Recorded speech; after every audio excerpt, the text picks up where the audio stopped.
My latest book is, as you probably know, it's called Oswald Messweather, and it's been put out by Wombat Books.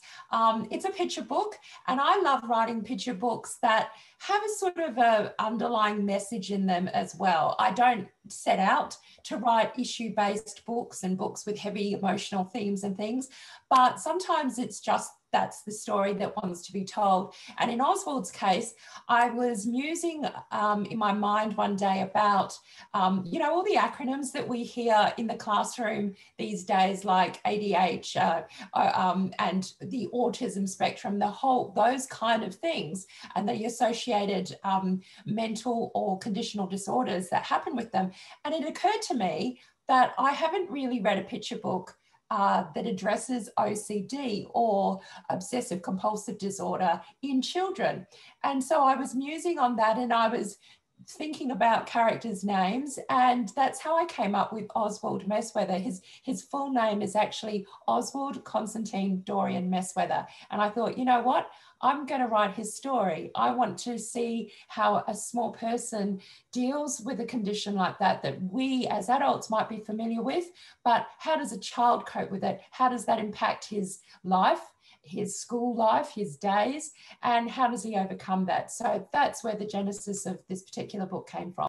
Not at all. I don't try to over-target a particular niche, because I think that doesn't serve the picture book very well either. So I think when you're writing a picture book, you have to think quite globally and quite large.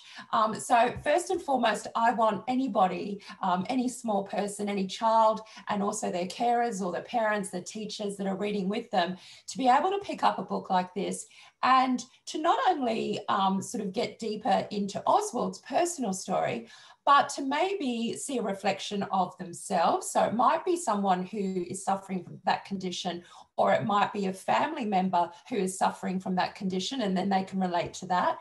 But also the reason why it's not just for sufferers of OCD, but for the wider audience, is because these kind of stories, I hope, can act as a catalyst to start discussions with carers, with librarians, with teachers, with parents even, about what a young child might be going through, or the signs to recognise, or how do we deal with this kind of conditions and disorders within our own communities. To be totally honest, sometimes it's a comment that a teacher or a librarian has mentioned to me and said, hey, Dimity, we really need more books like this.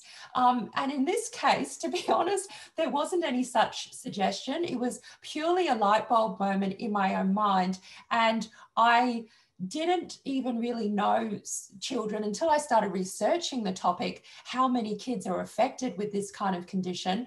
But to be honest, it is sort of a subject matter close to my heart, because I think we all in some way, and I'll put my hand up, I certainly do suffer a little bit of OCD and that compulsive behaviour, that fear that if we don't act a certain way, do a certain thing, something will happen. There'll be a bad consequence. So that, I think, was the background thought in my mind the whole time I was trying to write Oswald's story.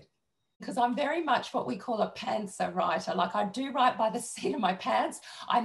What I really do is try to let the character talk to me. I try to hear their voice in my head, and that helps me hear their story more clearly.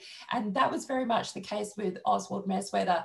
And to help me do that, the first thing I tried to do was understand Oswald better, and that was getting his name right. So I actually spent quite a bit of time not trying to be clever, but thinking about the other names and thinking of the meanings of his full name, such as Constantine Dorian as well, and how they all fitted together, and what possible symbols that they could represent for this little particular character.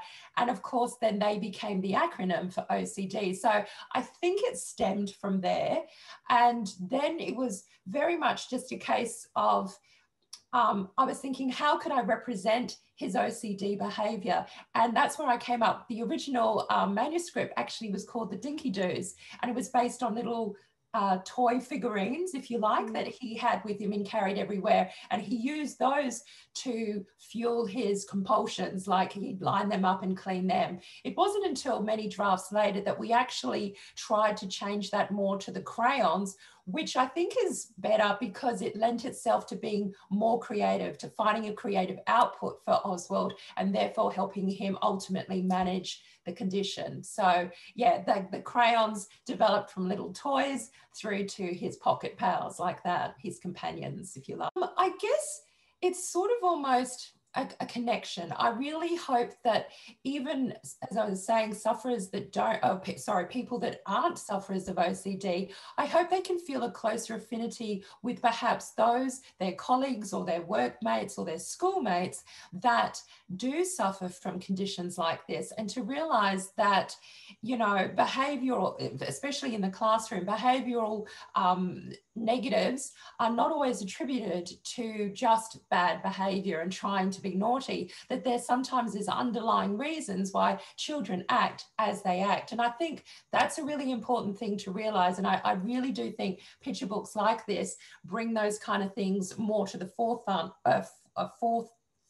I should say, of people's thoughts, so that they are able to be more tolerant. I think that's the main takeaway, to increase understanding, to establish a platform for discussions and further, investigation, and also to increase tolerance.